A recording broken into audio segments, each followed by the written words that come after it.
Oke, assalamualaikum guys. Kembali lagi bersama Semut Dev dan ini adalah video demo dan step by step gimana cara install aplikasi website untuk pos, kafe dan restoran Semut Dev.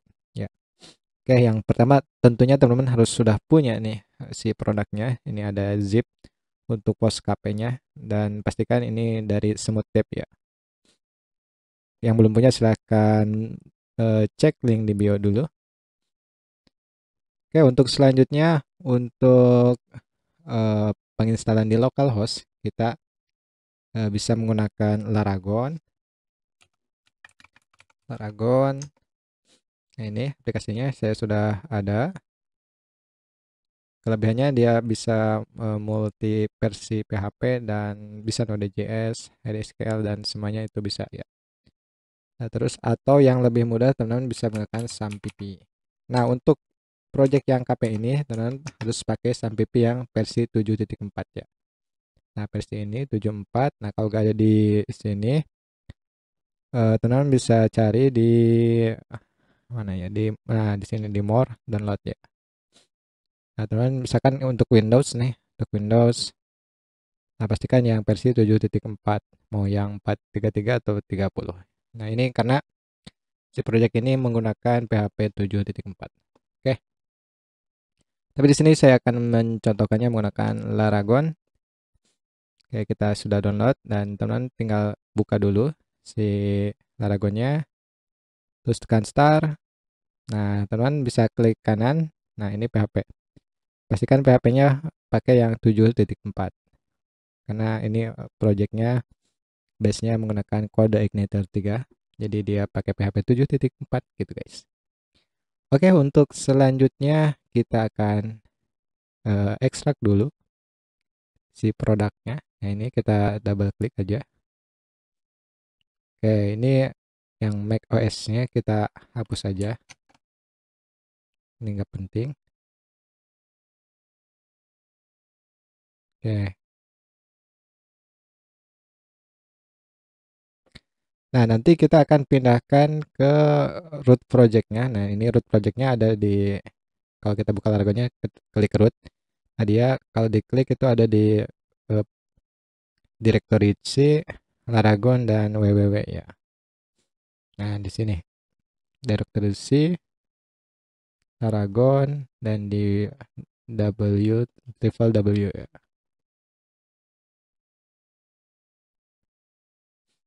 Oke, kita lihat dulu. Ini lama banget ya hapusnya. Kita skip dulu nih.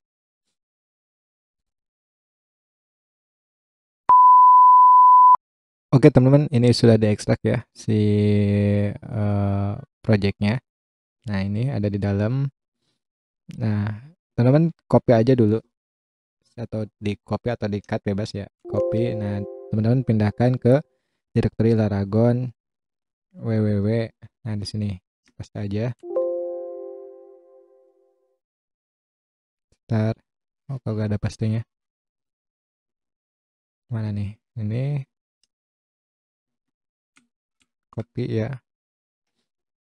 Copy Laragon triple W. Nah, di sini.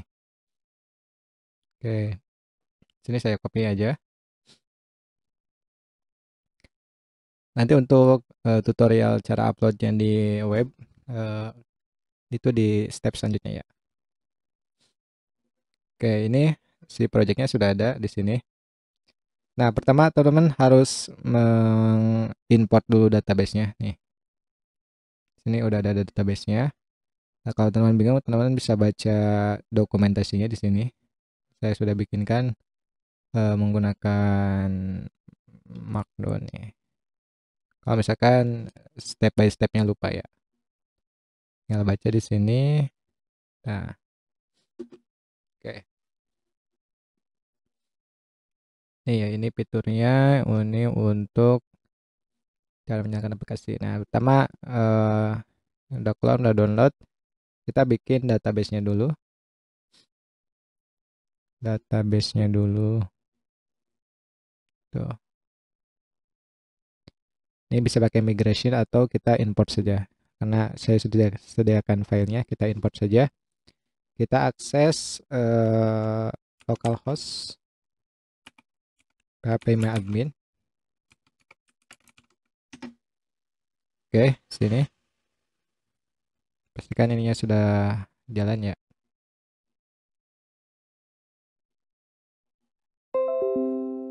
Oke, kalau muncul ini passwordnya biasanya defaultnya root, passwordnya kosong.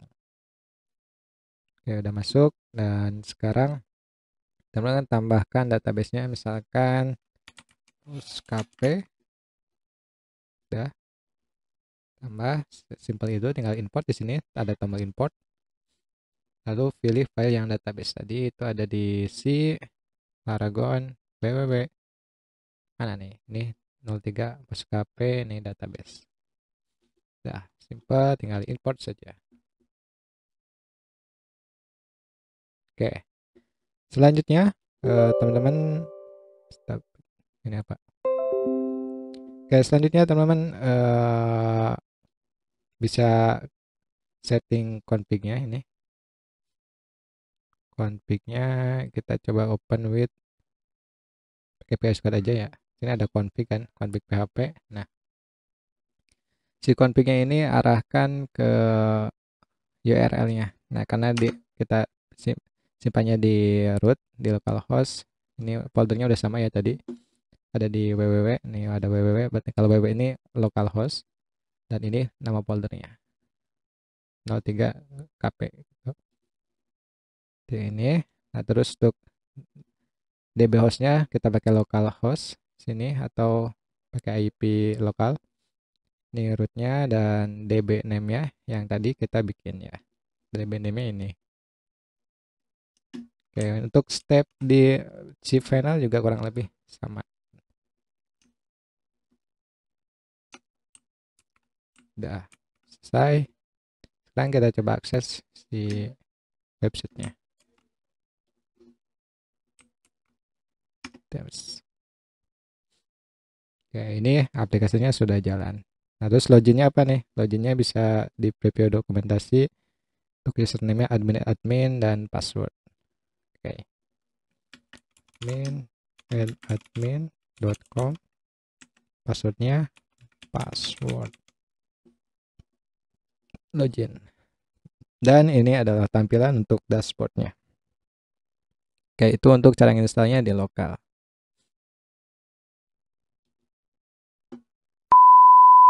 Baik, selanjutnya ini adalah tutorial gimana caranya kalau misalkan teman-teman pengen menginstalnya di server atau di cPanel ya. Ini saya contohkannya pakai cPanel aja biar gampang. Nah, yang pertama teman-teman harus punya hostingnya, bebas mau dari provider mana saja. Kebetulan di sini saya punya dari rumah web. Atau mau pakai VPS juga gak apa-apa. Yang penting pertama itu di PHP-nya, di PHP version. Kalau misalkan pakai cPanel, nah ini si PHP-nya harus versi 7.4. Nah, ini saya sudah 7.4. Dan selanjutnya misalkan saya mau installnya di subdomain, karena ini ada domainnya ya. Ada domainnya, ada websitenya. Nah, misalkan saya mau misalnya di subdomain saya, kebetulan yang domain utamanya jnpulsa.com. Berarti misalkan di sini postkp.jnpulsa.com. Oke.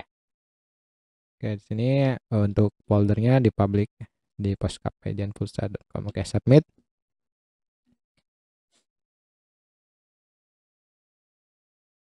Oke, kita submit dulu. Oke, di sini sudah ada nih subdomainnya. Ini DNS-nya masih error. Nah, karena DNS saya itu adanya di Cloudflare gitu ya. Saya pakai Cloudflare. Saya tambahin dulu CNAME buat DNS-nya. Jadi CNAME ini untuk subdomain. Nah, ini tadi postkp. Sini matiin proxy-nya. Ini pakai add aja. Udah. Oke, sudah ditambahin ya si CNAME-nya. Proxy-nya matiin. Nah, ini kita refresh dulu. Udah bisa gak? Postkp 403. Kita coba dulu akses, oh nggak ada apa-apanya. Coba kita tambahin file index PHP dulu. Kita coba edit.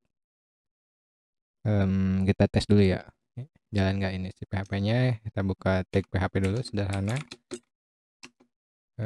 PHP info. Nah gini. Oke, kita coba akses. Oke, udah jalan ya. Ini PHP-nya 7.4. Sip. Nah, gimana caranya untuk ngupload ke si apa ke hosting? Gampang aja ya. Pertama kita upload dulu, ini hapus dulu yang tadi. Kita upload yang file zip tadi. Nah, ini pelan-pelan ya. Nah, klik tombol upload nih. Ini kan di directory domainnya ya. Namun pilih yang directory rootnya. Nah, ini karena kita dari sub domain, pilih dulu. Nah, di sini kita akan upload si projectnya. Akan upload ya tadi, terus start file. Terus tadi yang mana, yang zip ya, yang zip aja. Oke, tinggal diupload saja. Tunggu prosesnya beberapa saat. Nah, sembari mengupload, teman-teman bikin dulu database-nya di sini. Database itu mirip kayak di step PHP admin ya. Ini pakai widget saya di sini. Misalkan post kp. Oke. Ini post kp. Passwordnya kita generate aja passwordnya. Oke, ini boleh pakai nih. Password. Oke. Kita create ini usernya. Nah, di free privilege ini klik aja semuanya all free privilege-nya biar si database-nya kita bisa alter, index, dan insert ya. Kita select aja. Oke, sudah bisa. Database-nya sudah dibuat. Sekarang kita ke phpMyAdmin. Nah, di sini ada phpMyAdmin. Nah, pilih yang tadi yang PostKP ini. Nah, kita import ya. Kita import database. Nah, ini yang udah diekstrak ya. Kita ambilnya dari yang database ini. Oke, gitu. Import saja. Oke, cukup udah. Kita lihat dulu yang tadi yang diupload ini selesai. Kita klik yang ini. Oke, ini kita klik kanan, ekstrak. Oke, coba refresh dulu. Mana refreshnya ini? Oh, ini reload ya. Oke, ini kan ada di folder ya. Nah, kita pindahin dulu ke folder tadi. Tapi sebelum itu kita edit dulu yang config-nya. Biar gak lupa tadi passwordnya. Kita copy ya passwordnya. Nah, terus tadi nama database-nya ini. Nama database-nya itu, dan usernya pun sama teman. Oke, untuk DB host-nya ini ganti aja jadi localhost. Localhost base URL-nya ganti jadi ini postkp. Oke, kita copy, sip, sudah. Oke, simpan dulu. Kita reload dulu. Nah, kita akan pindahkan semuanya. Ini bisa select all. Terus move di sini bisa, atau klik kanan move.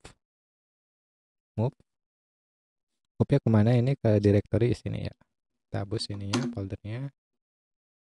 Oke, moves. Oke, udah gak ada. Kita back coba di sini.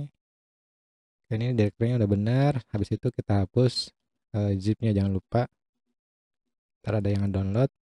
Kita hapus juga ini SQL-nya. Ini permanenkan, dokumentasinya juga kita hapus saja kalau misalkan tidak diperlukan. Ini postkp, hapus juga. CGB ini bawaan simpanan, kita boleh hapus, boleh enggak, kita hapus saja biar bersih. Nah, ini gitnya juga hapus saja teman. Hapus. Oke, ini editor config boleh dihapus, boleh enggak. Oke. Sekarang kalau kita akses si websitenya ini, nah sudah bisa. Ini enggak secure. Kita lihat di domainnya, atau kita tambahin HTTP saja ya. Nih, HTTPS.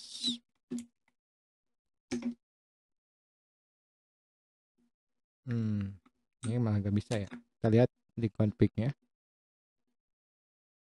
Kita sini reload config. Tadi pakai HTTPS atau enggak? Kita lihat cek dulu. Oh, kurang HTTPS. Biar secure ya pakai HTTPS. Oke, refresh. Nah, udah bisa.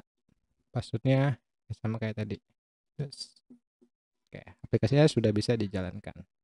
Itu untuk install kalau di hosting atau. Oke, selanjutnya kita akan coba untuk ke fitur-fiturnya, teman.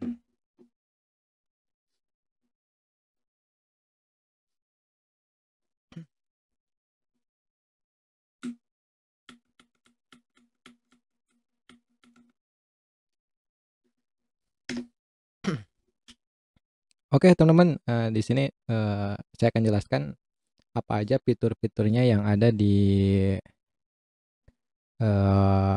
pos ini. Markdown Reader. Kita kopas dulu nih si dokumentasinya. Ini kita coba baca di sini aja ya, biar jelas. Nah, oke. Jadi aplikasi pos ini saya khususkan buat keperluan pos kafe dan restoran.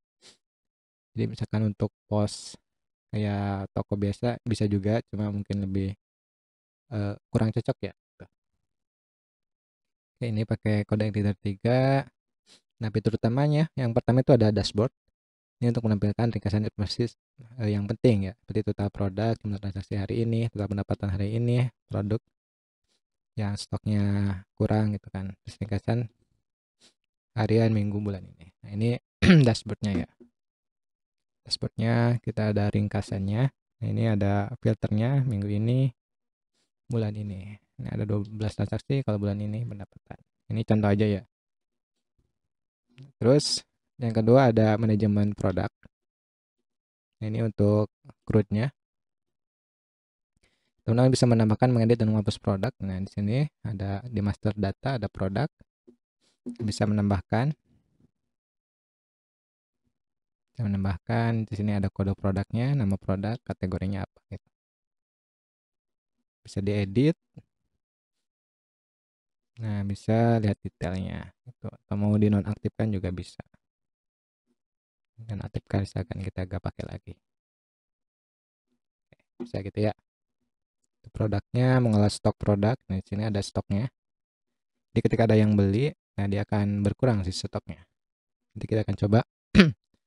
Lalu mengunggah gambar, ya gambar. Jadi si produknya bisa kita tambahin gambar.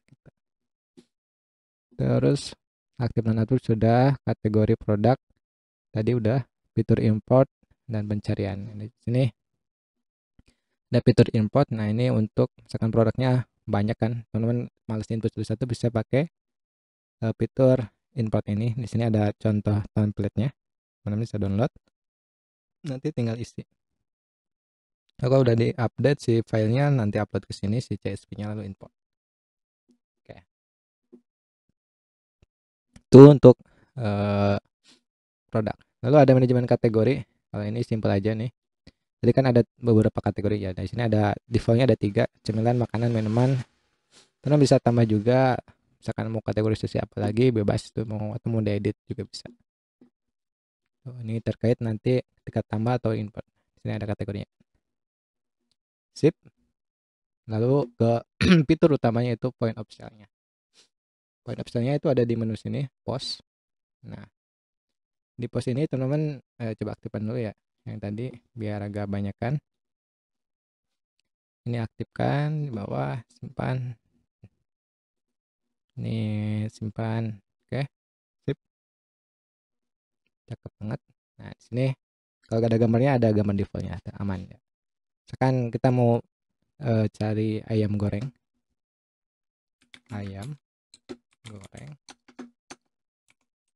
oke, kan muncul ya, goreng, nggak ada goreng. Ayam goyeng. Nah, ini ada. Kan bang mau beli ayam goreng sama jus. Nah, di sini ada jus jeruk jus. Kita bisa klik. Nanti di sebelah kanan akan muncul yang dipilih si usernya. Nah, terus di sini ada fitur display, live display. Nah, ini untuk tampilan si pelanggannya. Kan biasanya kalau pos itu ada dua layar ya, untuk kasir dan untuk si pelanggannya. Jadi si pelanggannya bisa tahu tuh dia pesan apa aja dan udah ketahuan tuh totalnya apa aja. Teman bisa tambah kuantitinya. Lo bisa tambahkan diskon, misalkan di sini ada diskonnya pakai persen atau rupiah, misalkan ada diskon Rp5.000 atau Rp10.000. Nah, kalau gedean Rp5.000 aja, Rp5.000 diskon misalkan.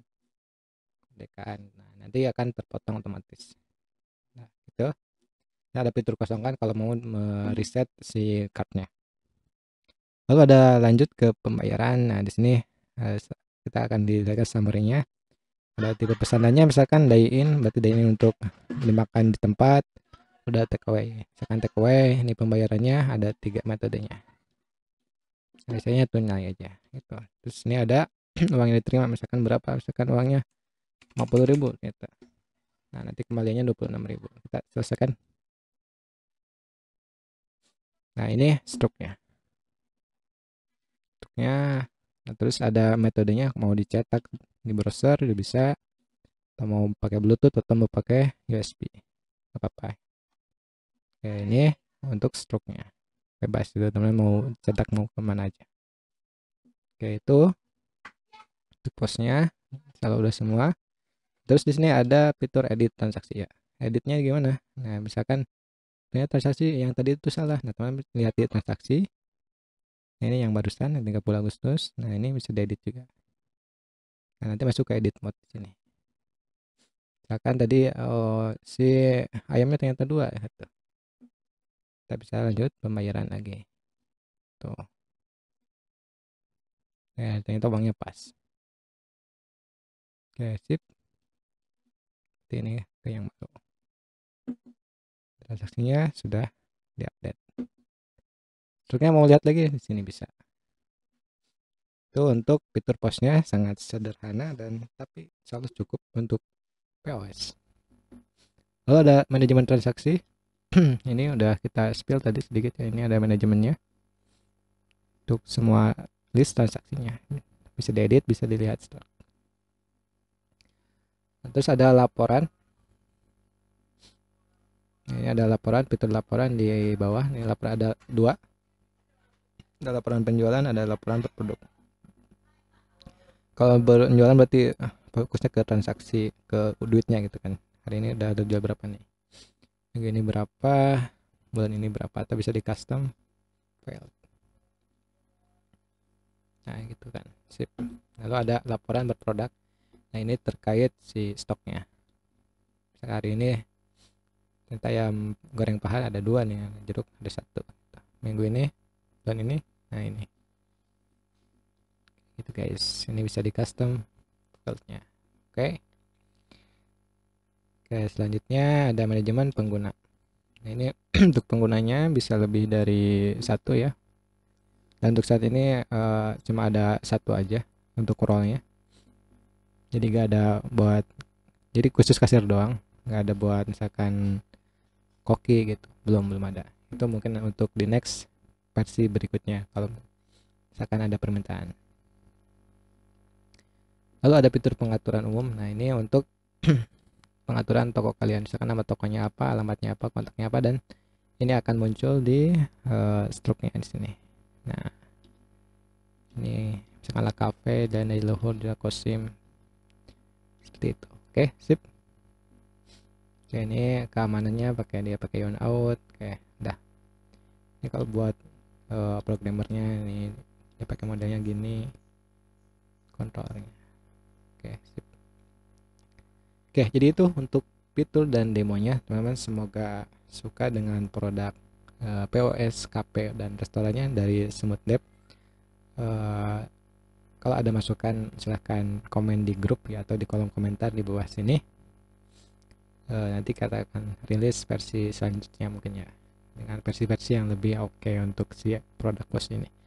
Oke, itu dulu. Terima kasih sudah menyimak dan sampai jumpa di video lainnya.